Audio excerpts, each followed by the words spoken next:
In 2011, 58% of First Nations people living on reserve are high school dropouts. Aboriginal students often receive about a quarter less funding in primary school than other Canadian students. Interested in the topic of First Nation students in the Canadian education system, our group of three, Mona, Krissa, and Lynn, decided to make a documentary, not only to raise awareness of the achievement gap between students of minority races and their white counterparts, but also the actions being taken by nonprofit organizations to support First Nation community in their access to education. We are no flag bearer, but we do hope that through this short video, some of you will walk away with more knowledge about this topic and hopefully will make a change to this social issue in education. Racial segregation widens the achievement gap between students of minority races and their white counterparts. Racial discrimination is deeply rooted in history and is being perpetuated through the unfair social constructions. What you have is a pretty well documented system of segregation, which has its roots historically, right? Where in decades past, neighborhoods were very clearly defined according to racial identity, right? And not only that, but you had government policies which specifically restricted or encouraged certain groups from moving out and incentivizing, real estate purchasing in suburban areas, and also restricting, other groups from achieving that same goal. So you created opportunities for one ethnic group or one racial group and restricted it for another. So, and the other thing was you created public housing projects and housing arrangements which were very segregating, right? Now, also you have a system of funding in the American public schools, particularly, which is regionally based. So if you have an area which is low income, the tax base is funding the school system. So in low income areas, you will see the schools having less access to financial resources, lower teacher salaries, poor, less updated textbooks, access to materials and all those things. Whereas, in more affluent areas, outside of the city a little bit more, you'll have state-of-the-art facilities, higher teacher salaries, and so you'll be pulling, professionals out to that area. And so you're really creating a system of haves and have-nots. And so, it's pretty clear that when people purchase real estate, they're very clear as to how their schools are performing, right? And so you see really, a system of vast inequality emerging. There's a false belief that, the world is a level playing field, that, all students approach education and they enter the system equally. I think that's the perception of a lot of people, and that if a student achieves a certain standing, that they've just worked harder than the student next to them who's achieved less. Well, there could be a series of factors that have resulted in that student achieving a higher level of standing. And so sometimes there little micro issues here, but sometimes there are bigger issues at play, like historical issues of limits and opportunity, which have been legally defined due to principles of segregation, a discrete level of racism that continues even though the official policies may have been dismantled, right? But certainly, economic factors, like that if a student's, student A struggles in math, right? But their parents can afford a tutor. Student B, single parent, working a minimum wage job and, doing all the things.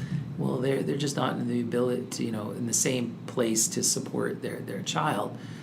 Now where is that situation? Are there parallels among various racial groups where one is more likely than the other? Yeah, I mean, these are important issues that I think, issues of justice and equity and, equal access to the system. I think students should be aware that the system has certain challenges within it, right? When you look at some of the issues outside of the schools, like, incarceration rates, there are parallels between, First Nation overrepresentation in our criminal justice system, that parallel, the African American, overrepresentation, right? So, so the challenges are very parallel between, African American achievement gap issues and First Nations achievement gap issues in Canada. It's about 17% of children that are Indigenous that graduate from high school. So there's obviously a fracture in the system somewhere along the line. And whether it's to do with residential school systems and whether it's to do with intergenerational trauma, there definitely needs to be more one-on-one support, but without sort of targeting the child to make them look like they're getting the one-on-one support. And we're getting better in BC because we've recognized that there is trauma. But, with Indigenous cultures, they don't look at the future. They have to be able to reconcile the past before they can have a future. So if you can't reconcile the past and you've got drugs, addictions issues, maybe there's been abuse, physical, verbal, how could you not take that with you when you go to school? Clearly, like when we look at the Canadian context, the achievement gap is present in that, one of the challenges facing educators in Canada is addressing some of these issues of the underachieving academic performance and higher dropout rate, higher illiteracy rates among First Nations students. So some communities have been more able to address this, and this, as I said, was really, it's interesting how in The Wire, which was the HBO produced series, over 10 years ago, and how when they explored, they give it this fictionalized account of these 4 or 5 children, growing up in a very racially segregated community, and you see the challenges, but also the forces that are shaping these kids' lives, that even though they are enormously capable, they're just seeing how, the opportunities, right, are pulling them in certain directions, and how the criminal justice system in some ways is also taking away some of their mentor figures and incarcerating them for long periods of time, where, in other areas that's simply not the case, right? And so this is creating, cultures which are, further perpetuating themselves into marginalization, right? And so, I think that's the challenge of us as educators, is to address some of these inherent inequalities, and also create, I think, a dialogue with our students, in seeing that whether, we are in some ways contributing to the inequalities, because my quote that I use, and it's not my own, but I said a lot of us, may have thought that we've hit a triple but we were born on third base. That there's a lot of, benefit that, we've had. Now think of the way in which you were raised, in a stable home, and, growing up in a school where I'm sure there were certain things that may not have been perfect, but there were certain things that you did not need to worry about, and other kids have, and you think, well, you've attained a degree of success. To what do you owe this success? Through your own efforts, or perhaps an advantageous socioeconomic situation. And that's the question I think I ask my students. It is important to be aware of this social issue. However, what's more important is the actions that authoritative figures in the education system, or in other words, teachers, should take to tackle this racially based segregation that is happening in classrooms. I think it really comes down to if a person feels that they can buy into the system. In a way, if they feel as though they are a part of the future, if they feel that they have a place in their societal decision making, economically, politically, right? And the challenge is, for me to teach in the inner city, I'm not saying I can't be effective, but I come from my own sort of cultural background, my own racial identity in some ways. That sort of influences how I do my job, right?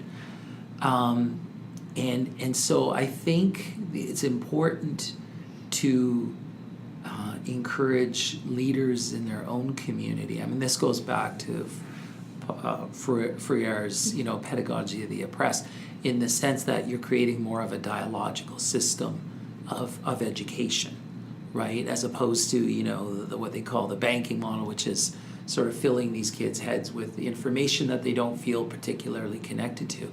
I hadn't worked with predominantly Indigenous children or the Indigenous population before. So I was really grateful that I had learned all of this in school. And when I say all of this, I had learned enough to be able to take that to SOS Children's Village. All the children that I work with, we have a contract with VACVAS, which is Vancouver Aboriginal Child and Family Services. And they have FASD, fetal alcohol syndrome. They have other challenges, and I call them challenges because they can be challenging, but they don't necessarily challenge them, because if you treat them the same as any other child, they usually behave the same as any other child. So I think I've taken that piece of it, that give them the respect, the dignity, and the same love that you would anybody else. And also be willing to listen, try and immerse yourself in their culture. So it can take a little bit longer, perhaps, to understand where the trauma comes from. And something like FASD, you, with a child that doesn't have a FASD, you may say, okay, don't touch the stove because you're going to get burned. With someone with FASD, you might need to repeatedly say it because they don't get that same message as quickly as somebody else. So am I having to treat, or do I feel that there are any differences? Not really, except of an understanding about language and about customs and traditions, which you have to remember was taken away from them. And so even they sometimes don't want to know it or learn it. And so you want to try and bring it back to them so that they want to embrace their traditions and their customs from before. Sometimes, when a student enters my classroom, you have those little voices of how you were raised, and your own little biases, and even you confront those things that how you were, things that people said to you that you listened to without questioning, right? And I think it's important to challenge those things. Like, it's funny, I take students, once a month we go to the Doors Open Soup Kitchen on the downtown east side. And, it's interesting. I say to the students, I say, well, how did you view this neighborhood before you came here? And so many of the students say their parents say to them when they used to come through there, roll up the windows and lock the doors. Well, how much of that is economically defined and how much of that is racially defined by and I find particularly in the United States and in some ways Canada, where there is a correlation between race and class. Students, like if we're making certain assumptions as educators, I think students pick up on those discrete attitudes that we have as educators, and we have to be very careful that, how we ask questions. We think, oh, well, yes, he or she must know, right? Oh, that person probably doesn't know. Well, why is that the case? Is there some sort of discrete bias in the way we approach our jobs? So that can't help but in some ways perpetuate these situations where students then start slowly tuning out of the system. Partly I think as we as educators I think have to take some responsibility for, perhaps maybe not as effectively in creating more of an equitable system. I'm really quite excited now because in the school systems in high school now, they are actually going to be teaching about First Nations and Indigenous peoples, which should have been done years ago because they were the founders of Canada. This was their land. This is their land, right? So, and I know that at Douglas College recently, while I was there, those were predominantly huge amounts of my studying in the social service industry was learning about the trauma, the intergenerational trauma. And because if you are to be in a position of working with clients, children that are Indigenous, you kind of need to know what the background is and where the problems lie, So yeah, I'm really excited, and I think there needs to be more. I think everybody, and I don't just mean in college, I think it actually needs to be taught right from elementary school. So it's just the same as math and English and science, it's Indigenous studies as well. I think it's good to have some sort of minimal foundational background, which I would think, a student should be, typically I don't encourage students unless they're about grade 11 at least, and I think, if there's a trip that is associated with it, I also want to see that the kids are mature enough to be able to, potentially participate in that. So I think, 16, 17, seems, to answer your question, can you approach topics of social inequality and the educational system at a younger age? Absolutely. But, you need to sort of cater the materials and the topics at an appropriate level. I think students have an innate curiosity about, seeing the world beyond their own classroom.